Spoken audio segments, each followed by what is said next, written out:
Hello friends, good evening to all of you. दोस्तों, मैं आप सबका स्वागत करता हूं अपने इस यूट्यूब चैनल पर। फ्रेंड्स, आज हम मनोविज्ञान की इस कक्षा में मनोविज्ञान के तीसरे भाग की चौथी कक्षा शुरू करेंगे। मनोविज्ञान को हमने 3 पार्ट्स में डिवाइड किया था। पहले भाग में हमने मनोविज्ञान के महत्वपूर्ण टॉपिक्स को रखा है। दूसरे भाग में हमने मनोविज्ञान में शिक्षा आयोग या कुछ जो आपकी समितियां बनी या कुछ जो आपकी स्कीम्स बनी थी उन सबको रखा है। जबकि मनोविज्ञान के तीसरे भाग में हमने सभी मनोवैज्ञानिकों को रखा। तो तीसरे भाग में हम केवल मनोवैज्ञानिकों के बारे में ही डिस्कस करेंगे, जहाँ जहाँ से आपके क्वेश्चन बनते, जो जो मनोवैज्ञानिक आपके इम्पोर्टेंट हो गए। तो मनोविज्ञान के तीसरे भाग में या थर्ड पार्ट में हमने इससे पहले 3 कक्षाओं में डिस्कस किया था। सबसे पहले अब्राहम मैस्लो के बारे में, फिर हमने डिस्कस किया एडवर्ड ली थॉर्नडाइक के बारे में, फिर हमने डिस्कस किया था आपका ब्रूहस फ्रेडरिक स्किनर के बारे में। तो फ्रेंड्स, इससे पहले हमने मनोविज्ञान की भाग 3 की 3 कक्षाओं में इन सभी मनोवैज्ञानिकों के बारे में डिस्कस किया, जिसमें हमने जो दूसरी क्लास थी हमने पढ़ा था एडवर्ड ली थॉर्नडाइक के बारे में कि एडवर्ड ली थॉर्नडाइक का जन्म कब हुआ, कहाँ पर हुआ, इन्होंने कौन सी 2 पुस्तकें लिखी जो इनके बारे में इम्पोर्टेंट है, या एडवर्ड ली थॉर्नडाइक ने किस पर अपना प्रयोग किया, क्या इनका प्रयोग था। ये सब कुछ जो हमने डिस्कस किया था आपका ये मनोविज्ञान के तीसरे भाग की दूसरी कक्षा में। तो आप उस कक्षा को मेरे इस यूट्यूब चैनल पर देख सकते हो। मैंने इसमें वो वीडियो अपलोड किया है, आप आसानी से मेरे चैनल पर जाकर वहाँ से वीडियोस जो है देख सकते हो कि उस कक्षा में एडवर्ड ली थॉर्नडाइक के बारे में क्या क्या डिस्कशन हुआ, क्योंकि वहाँ पर आपके लिए सब कुछ जो डिस्कस किया गया वो आराम से डिस्कस किया ताकि आपको इजीली समझ आ जाए। फिर हमने जो तीसरी क्लास अटेंड की थी जिसमें हमने पढ़ा था आपका ब्रूहस फ्रेडरिक स्किनर के बारे में। ब्रूहस फ्रेडरिक स्किनर के बारे में हमने जो तीसरी कक्षा में पढ़ा कि जो स्किनर का जन्म था कब हुआ था, 20 मार्च 1904 को। कहाँ पर हुआ? यूएस से। ये आपके अमेरिकी मनोवैज्ञानिक थे। प्रयोग जो इन्होंने किया था 1938 में सबसे पहले इन्होंने प्रयोग किया चूहे पर। चूहे का रंग कैसा था आपका? सफ़ेद।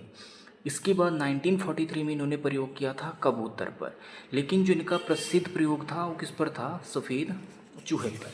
उसके बाद हमने डिस्कशन किया था कि जो इनका प्रयोग क्या था, 1938 में 1938 में इन्होंने सफ़ेद चूहे पर जब प्रयोग किया, चूहे को एक पिंजरे के अंदर बंद रखा, पिंजरे के बाहर एक भोजन का टुकड़ा था, पिंजरे के दरवाजे पर एक लीवर लगा था।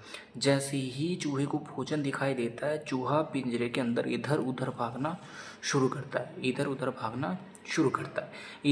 भागना क्या हुआ? उसका रिस्पॉन्स है। लीवर को हमने क्या कहा? रीइंफोर्समेंट। यहाँ पर लिखा है रीइंफोर्समेंट या पुनर्बलन। अब जो रीइंफोर्समेंट थी, लीवर जो रीइंफोर्समेंट थी वो 2 तरीके की थी। एक आपका नकारात्मक और दूसरा आपका सकारात्मक। कि अगर लीवर पर पाँव पड़ते ही चोट लगता है चूहे को तो कैसा हो जाएगा? नेगेटिव या नकारात्मक। चोट ना लगे, भोजन प्राप्त कर ले तो कैसा पुनर्बलन है आपका? सकारात्मक। तो ध्यान रखना, ब्रूहस फ्रेडरिक स्किनर के इस पूरे प्रयोग में जो लीवर है, लीवर क्या था? पुनर्बलन या रीइंफोर्समेंट। इसमें जो उद्दीपन था जिसके लिए कार्य होता है वो क्या था आपका? भोजन, स्टिमुलेशन। अनुक्रिया, इधर उधर भागना। सब्जेक्ट कौन था? चूहा, जिसने ये सब कार्य किया। उसके बाद जो मोटिवेशन बना, इसमें अभिप्रेरणा बनी, वो आपका भोजन का प्राप्त होना। तो ये सब कुछ हमने डिस्कस किया था आपका ब्रूहस फ्रेडरिक स्किनर के बारे में। थोड़ी सी चीज़ ये कि ये पूरा का पूरा प्रयोग हुआ था, इसको कहा जाता है क्रिया प्रसूत अनुबंधन का सिद्धांत, ऑपरेंट कंडीशनिंग थ्योरी। ये किसकी? आपकी ये ब्रूहस फ्रेडरिक स्किनर का ही ये प्रयोग है। इसको अन्य नाम से जाना जाता है सक्रिय अनुबंधन यानी एक्टिव कंडीशन, अभिक्रमित, नैमित्तिक, कार्यात्मक, सबसे important RS theory. SR theory जो आपकी थी वो एडवर्ड ली थॉर्नडाइक स्टिमुलेशन को इंपॉर्टेंट मानते थे, उद्दीपन को, जबकि ब्रूहस फ्रेडरिक स्किनर सबसे इंपॉर्टेंट किसको मानते थे? रिस्पॉन्स को। यानी पहले रिस्पॉन्स होगा तब स्टिमुलेशन इंपॉर्टेंट होता है। तो RS theory Skinner, SR theory Thorndike. फिर क्वेश्चन रहता है कि मंदबुद्धि बालकों के लिए सबसे उत्तम थ्योरी या सिद्धांत कौन सा था, तो यही ब्रूहस फ्रेडरिक स्किनर का। तो ये सब कुछ हमने डिस्कस किया था मनोविज्ञान की, जो इससे ठीक पिछली क्लास हुई थी आपकी, वहाँ पर हमने ब्रूहस फ्रेडरिक स्किनर के बारे में डिटेल से डिस्कस किया। अब चलिए हम डिस्कस करते हैं मनोविज्ञान के तीसरे भाग की चौथी कक्षा में। आज हम बात करेंगे इवान पेट्रोविच पावलोव की। ध्यान रखना, इवान पेट्रोविच पावलोव की। सबसे पहले कि जो इवान पेट्रोविच पावलोव थे, इनका जन्म कब हुआ था, तो जन्म इनका हुआ था 14 सितंबर 1849। ध्यान रखना 1849 जो जन्म हुआ आपका इवान पेट्रोविच पावलोव का कब हुआ था, 14 सितंबर 1849। कहाँ पर हुआ, तो रूस। तो ध्यान रखना इवान पेट्रोविच पावलोव कहाँ के निवासी थे, तो ये रूस के निवासी थे। सबसे इम्पोर्टेंट ये क्वेश्चन फिर बन जाता है। फिर हम चलिए बात करते हैं कि जो इवान पेट्रोविच पावलोव थे, ठीक है, वह पहले से मनोवैज्ञानिक थे। ध्यान रखना Ivan Petrovich Pavlov the first psychologist who have take Nobel prize, ठीक है, जिन्हें नोबेल प्राइज़ मिला था आपका, ये पहले से मनोवैज्ञानिक थे आपके जिन्हें नोबेल प्राइज़ मिला। कब मिला था, 1904 में। ये क्वेश्चन एग्जाम में पूछा जाता है कि कौन से कैसे मनोवैज्ञानिक थे जिन्हें नोबेल प्राइज़ मिला था, ठीक है। नोबेल प्राइज़ किसे मिला, इवान पेट्रोविच पावलोव। कब मिला था, 1904। किस कार्य के लिए मिला, तो ध्यान रखना कुत्ते के पाचन क्रिया के शोध के लिए। इन्होंने कुत्ते के पाचन क्रिया के शोध के लिए एक प्रयोग किया था, जिसके लिए इन्हें 1904 में क्या दिया गया, आपका नोबेल प्राइज़। किस सिद्धांत के लिए दिया, तो ध्यान रखना ये था कंडीशनिंग रिस्पॉन्स, ठीक है। कंडीशनिंग आपका अनुबंधन भी कह सकते हो, अनुकूलन भी कह सकते हो। अनुकूलन अनुक्रिया का सिद्धांत या अनुबंधन अनुक्रिया का सिद्धांत। तो ध्यान रखना किस सिद्धांत के लिए, कंडीशनिंग रिस्पॉन्स के लिए। किस चीज़ के लिए मिला, तो कुत्ते के पाचन क्रिया के शोध के लिए। तो ध्यान रखना पहले से मनोवैज्ञानिक कौन थे जिन्हें नोबेल प्राइज़ मिला, तो नाम रहता है इवान पेट्रोविच पावलोव। कब मिला, 1904। किस लिए मिला, कुत्ते के पाचन क्रिया के शोध के लिए। कौन सा सिद्धांत कहलाया, कंडीशनिंग रिस्पॉन्स। अब यहाँ पर बात जो आपका अनुबंधन है, अनुबंधन का जनक भी कहा जाता है, तो आपका इवान पेट्रोविच पावलोव की जो अनुबंधन है, अनुबंधन क्या होता है, ठीक है। ध्यान रखना अनुबंधन का एक ही मतलब याद रखिए, या इसका अर्थ क्या होता है, ये आपकी आदत है, आप कह सकते हैं ये क्या है, आपकी हैबिट है। इसको इनके प्रयोग के माध्यम से ही समझेंगे, आपके लिए आसान हो जाएगा। या आप क्लियरली समझ लीजिए कि अनुबंधन क्या होता है, ठीक है। इसके लिए सबसे अच्छा उदाहरण आपका क्या होगा, वो अलार्म है। ध्यान रखना सबसे अच्छा उदाहरण क्या हो जाएगा, आपका अलार्म है, ठीक है। ये हम सबके साथ होता है, ठीक है। कभी आजमाइए कि किसी व्यक्ति की नींद सुबह जल्दी नहीं खुलती है, तो क्या करता है, वो अलार्म लगा लेता है। मान लीजिए उसने 4:30 बजे का अलार्म लगा लिया कि सुबह 4:30 बजे उठना है, उसके लिए क्या करता है, अलार्म लगाता है। कुछ समय क्या होता है, वह अलार्म बजने के साथ ही उठता है। अलार्म बजा, उठ जाता है, ठीक है। ध्यान रखना अलार्म बजा, उठ जाता है। लेकिन धीरे धीरे जब ये प्रक्रिया बार बार की जाए, बार बार ये प्रक्रिया की जाए, आप सबको पता है कि अगर 4:30 बजे का अलार्म होता है तो नींद कितने बजे खुलती है, 3 बजे भी नींद खुल जाती है, 3:30 बजे भी नींद खुलती है। यानी अलार्म के ठीक बजने से पहले नींद क्या हो जाती है, खुल जाती है। तो इस पूरी प्रक्रिया में जो भी आपकी हैबिट बनती है या आदत बनती है, उसी को क्या कहा जाता है, आपका अनुबंधन कहा जाता है। फिर बात करेंगे कि जो इन्होंने प्रयोग किया था, प्रयोग किस पर किया, तो ध्यान रखना इनके प्रयोग का आधार क्या था, कुत्ता। तो अगर पूछ लिया जाए कि जो IP पावलोव थे, ये इवान पेट्रोविच पावलोव है, उनके प्रयोग में जो सब्जेक्ट है या जो करता है वो क्या है, आपका वो कुत्ता है। ध्यान रखना जो सब्जेक्ट है या करता है वो आपका क्या है, कुत्ता है। अब कुत्ते पर इन्होंने प्रयोग क्या किया, ठीक है, कि कुत्ते को एक पट्टी से बांध के रखा, ठीक है। कुत्ते का जो गला है उसको काट कर उसमें एक नली फिट की। ध्यान रखना कुत्ते के गले को काट कर उसमें एक नली फिट की, ठीक है। नली का जो एक हिस्सा था वो किस में डलता है, आपका एक बॉक्स में या एक जार में। अब क्या होता है कि जैसे ही कुत्ते के सामने घंटी बजे, कि घंटी बजाने पर ही कुत्ते के सामने क्या रखा जाता था? भोजन। ध्यान रखना, घंटी बजते ही कुत्ते के सामने क्या रखा जाता? भोजन। और भोजन को देखते ही उसके मुंह से क्या टपकती थी? लार। और लार इस नली के माध्यम से कहाँ गिरती थी? आपकी बॉक्स में। ध्यान रखना, कुत्ते के गले को काट कर उसमें एक नली फिट की। अब घंटी बजते ही कुत्ते के सामने क्या रखा जाता? भोजन। भोजन देखते ही कुत्ते के मुंह से क्या टपकती थी? लार।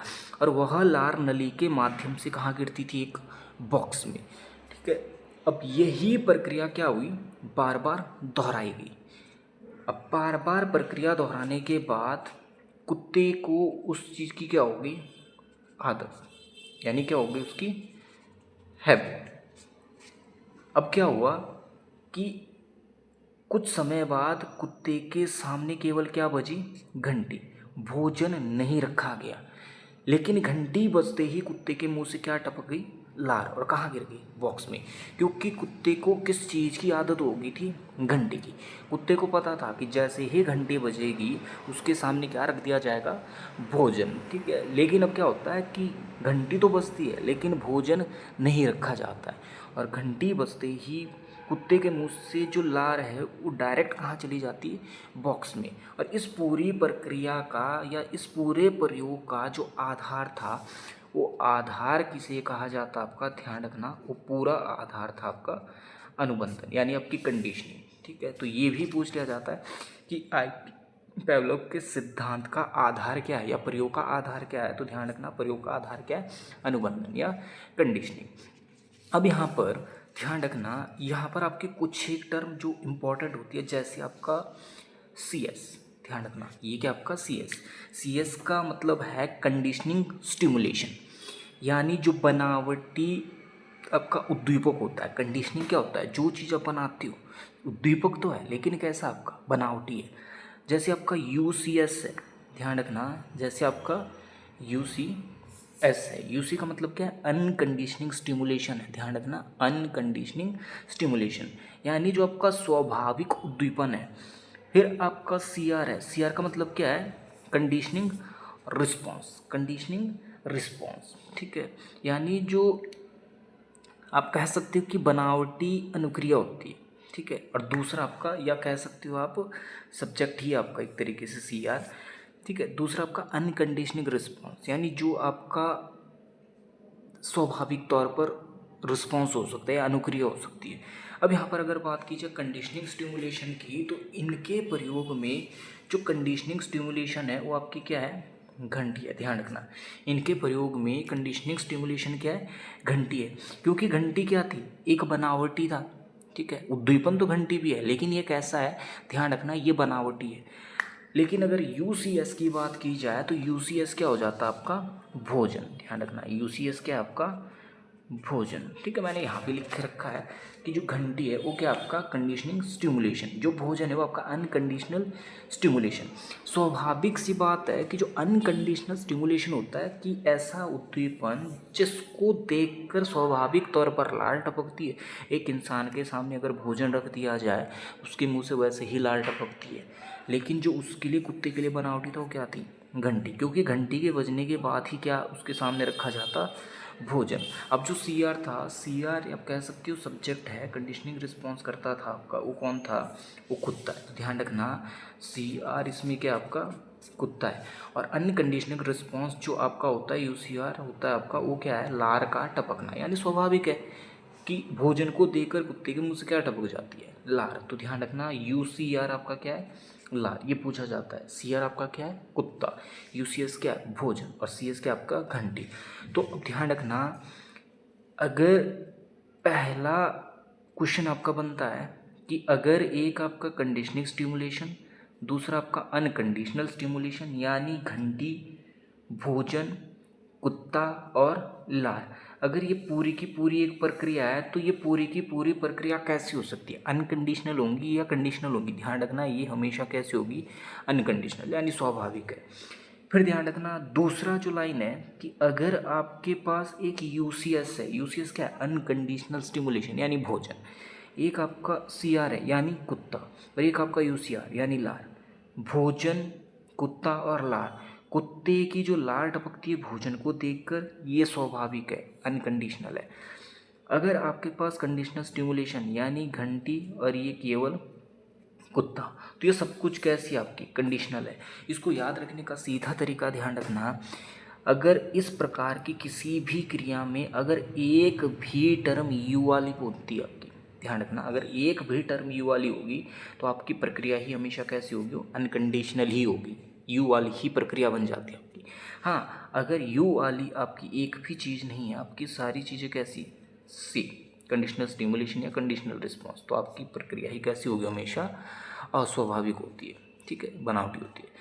अब यहाँ पर कुछ एक इनकी जो पुस्तकें या सिद्धांत लिख लीजिए। सबसे पहले जो इनके सिद्धांत थे या जो इनका प्रयोग था, कंडीशनिंग कह सकते हो, कंडीशनिंग रिस्पॉन्स या अनुबंधन अनुक्रिया का सिद्धांत। इस सिद्धांत को अन्य किस नाम से जाना जाता है, ध्यान रखना, शास्त्रीय सिद्धांत, बहुत इंपॉर्टेंट है। पूछा जाता है जो क्लासिकल थ्योरी है या जो आपका शास्त्रीय अनुबंधन का सिद्धांत, ये किसकी देन है, तो नाम रहता है इवान पेट्रोविच पावलोव, या कह सकते हो अनुकूलन का सिद्धांत, या इसी को कह सकते हैं अधिगम का प्राचीन या परंपरागत सिद्धांत। तो ध्यान रखना, अधिगम का प्राचीन या परंपरागत सिद्धांत किसकी देन है, तो ये आपका किसका है, आईपी पावलोव का है। और सिद्धांत का जो आधार था वो क्या था, आपका अनुबंधन, ठीक है। यहाँ पर भी मैंने लिखा है, जैसे शास्त्रीय अनुबंधन का सिद्धांत, क्लासिकल थ्योरी आपकी किसने दी है, तो आईपी पावलोव, अनुकूलन का सिद्धांत, अधिगम का प्राचीन या परंपरागत सिद्धांत, और अपने सिद्धांत का जो आधार इन्होंने बनाया था किसको, अनुबंधन को। अब क्रिया प्रसूत अनुबंधन का शिक्षा में महत्व क्या है, ठीक है, इसको भी डिस्कस करता है कि क्रिया प्रसूत अनुबंधन का जो शिक्षा में महत्व है, ठीक है, ये किसको लेकर, इसका ध्यान रखना। यहाँ पर आपका ब्रूहस फ्रेडरिक स्किनर, ठीक है, ये आपकी कुछ टर्म जो इसमें छूट गई थी हमने आईपी पावलोव में ही ऐड कर दी है। आईपी पावलोव को जब हमने स्किनर को पढ़ा था तो इसमें कुछ एक चीज़ आपकी छूटी थी कि क्रिया प्रसूत अनुबंधन का जो ये सिद्धांत था, जो किसने दिया, आपका स्किनर ने, ठीक है। इसका शिक्षा में क्या महत्व, तो ध्यान रखना, स्किनर के इस सिद्धांत का पहला महत्व कि इसका प्रयोग बालकों के शब्द भंडार में वृद्धि के लिए किया जाता है, कि जैसे आप कह सकते हो वोकैबुलरी, ठीक है, जैसे हम अंग्रेजी में सैनोनिम्स पढ़ते हैं, हिंदी में पर्यायवाची शब्द पढ़ते हैं, जिससे हमारा शब्द भंडार बढ़ता है, उसके लिए सबसे महत्वपूर्ण सिद्धांत कौन सा है, क्रिया प्रसूत अनुबंधन का सिद्धांत। तो इसका शिक्षा में पहला महत्व यह है कि स्किनर का जो सिद्धांत क्रिया प्रसूत अनुबंधन का सिद्धांत है, इसका पहला महत्व कि बालकों के शब्द भंडार में क्या होती है, वृद्धि। दूसरा, सीखे जाने वाले व्यवहार को स्वरूप प्रदान करना, यानी जो आप कोई चीज़ सीख सकते हो उसको एक व्यवहार में परिवर्तित करना। दूसरा, उद्दीपन नियंत्रित करके वांछनीय व्यवहार का सृजन कर सकते हो, ठीक है, यानी आप स्टिमुलेशन को नियंत्रण करोगे, और जो वांछनीय क्या होता है, एक अवांछनीय होता है, अवांछनीय क्या होता है, बुरा व्यवहार, और वांछनीय क्या होता है, अच्छा व्यवहार। आप स्टिमुलेशन को नियंत्रित करोगे और अच्छे व्यवहार का क्या करोगे, अपने अंदर सृजन करोगे। दूसरा, कार्य सफलता पर ही संतोष प्राप्त, कार्य सफलता पर ही संतोष प्राप्त, यानी ये सिद्धांत तब तक चलेगा जब तक आपकी कार्य में सफलता प्राप्त नहीं हो जाती। तो ध्यान रखना, कार्य सफलता में प्राप्ति के लिए या कार्य प्राप्ति या कार्य सफलता में संतोष प्राप्ति के लिए सबसे महत्वपूर्ण सिद्धांत कौन सा, आपका क्रिया प्रसूत अनुबंधन का सिद्धांत। संतोष क्रिया को बल प्रदान करना, यानी किसी भी क्रिया को समाप्त करने पे संतोष होगा नहीं होगा, उसके लिए सबसे इम्पोर्टेंट क्या, आपका क्रिया प्रसूत अनुबंधन का सिद्धांत है। चलिए एक बार फिर से देख लेते हैं, ठीक है। हमने बात की आज आपकी आईपी पावलोव की, ठीक है, कि आईपी पावलोव कहाँ के निवासी थे, ठीक है, थोड़ा सा विलम्ब है, ये सारे पेज मिक्स हो गए फ्रेंड्स, माफ़ी चाहेंगे इस चीज़ के लिए। कि यहाँ पर जैसे आपका आईपी पावलोव है, कि आईपी पावलोव का जो जन्म है ये कब हुआ था, तो ये हुआ था 14 सितंबर 1849। कहाँ पर हुआ, रूस। कहाँ के निवासी थे आपके, ये रूसी व्यक्ति थे। अब इन्होंने जो प्रयोग किया था, प्रयोग किस पर किया, इन्होंने प्रयोग किया था कुत्ते पर। तो कुत्ते के पाचन क्रिया के शोध के लिए 1904 में इन्हें क्या प्राप्त हुआ था, नोबेल प्राइज़। और इस पूरे प्रयोग को जो एक सिद्धांत या नाम दिया गया, एक थ्योरी का नाम दिया गया, कंडीशनिंग रिस्पॉन्स थ्योरी, यानी अनुबंधन अनुक्रिया का सिद्धांत, या आप कह सकते हो प्रयोग किया किस पर, कुत्ते पर। किसके माध्यम से, घंटी। घंटी कैसा है, ये बनावटी है, ध्यान रखना, ये कैसा है, कंडीशनिंग स्टिमुलेशन है। इसमें आपके दो स्टिमुलेशन है, ये ध्यान रखना। आईपी पेवलोव ने दो स्टिमुलेशन रखे, एक आपका अनकंडीशनल, दूसरा आपका कंडीशनल। अनकंडीशनल यानी ऐसा उद्दीपन जिसको देखकर स्वाभाविक तौर पर लार टपकती हो, भोजन है, भोजन को देखकर सबके मुंह से लार टपकती है। अनकंडीशनल कैसा आपका घंटी है। और सबसे लास्ट आपका कि इस पूरी प्रक्रिया में जो कुत्ते के मुंह से लार टपकती हो, एक जो नली है उनके गले में फिट थी या कुत्ते के गले में फिट थी, वो कहाँ चली जाती है लार, वो नली से होते हुए बॉक्स में गिरती है। और इस पूरे प्रयोग को जब बार बार किया गया उसे आदत हुई। अब क्या होता था कि कुत्ते के सामने केवल घंटी बजती थी, भोजन नहीं रखा जाता था, फिर भी कुत्ते के मुंह से क्या टपकती थी, लार, और कहाँ गिर जाती थी, बॉक्स में। और इस पूरे प्रयोग या इस पूरे सिद्धांत का जो आधार था वो आपका अनुबंधन था। ध्यान रखना, वो क्या था आपका स्टिमुलेशन या सॉरी कंडीशनिंग, या आपका अनुबंधन। अब यहाँ पर हमने लिखा CS यानी कंडीशनल स्टिमुलेशन क्या है, घंटी। अनकंडीशनल स्टिमुलेशन भोजन।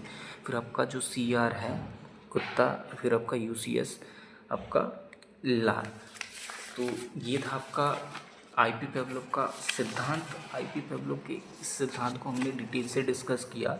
इससे पहले हमने थॉर्नडाइक को भी डिस्कस किया है, उसको भी, उनके बारे में भी आप मेरे इस यूट्यूब चैनल पर एक क्लास जो मैंने डाली वहाँ से डिटेल से देख सकते हो कि उसमें क्या क्या कहा गया है। फिर दूसरी क्लास में हमने बात की थी ब्रूस फ्रेडरिक स्किनर के बारे में कि स्किनर ने किस पर प्रयोग किया, क्या उनका प्रयोग था, क्या उनके लिए इम्पोर्टेंट है, तो उसको भी आप जाकर मेरे यूट्यूब चैनल पर देख सकते हो। और आज हमने बात की आपका इवान पेट्रोविच पेवलोव की। तो फ्रेंड्स, इन सभी चीज़ों को हमने डिटेल से डिस्कस किया है।